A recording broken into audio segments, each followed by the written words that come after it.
आज ना संडे असल्यामुळे बाहेर गेलेलो होतो, तर येताना हे एक्झिबिशन दिसलं. म्हटलं चला काय आहे ते पाहावं. आणि त्यानंतर मग इथे गेल्यानंतर चिनी मातीची वगैरे खूप छान अशी भांडी होती वेगवेगळ्या आकारामध्ये. तरी जे डेली यूजमध्ये तर आपल्याला पाहायला मिळत नाही, तर म्हटलं चला ते तुमच्यासोबतसुद्धा शेअर करावं. खूप जड अशी होती, परंतु याची प्राईससुद्धा खूप हाय अशी होती. तर म्हटलं चला काही घ्यायचं तर नाही आहे, परंतु सगळं एक्झिबिशन आहे ते तर पाहून घेऊया. त्यामुळे आपल्याला एक अंदाज मिळतो की कशा वस्तू असतात. तर इथे घरांमध्ये लागणारे शोपीस वगैरे सगळंच होतं. खूप छान व्हरायटी इथे पाहायला मिळाल्या, वेगवेगळ्या प्रकारच्या वस्तू पाहायला मिळाल्या.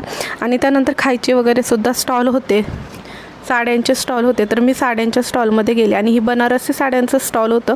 तर खूप छान अशा प्रकारची ग्रीन साडी तुम्ही पाहू शकता. मला खूप आवडली होती, पण याची प्राईस जी आहे ती खूप जास्त सांगितली, 2600 रुपये.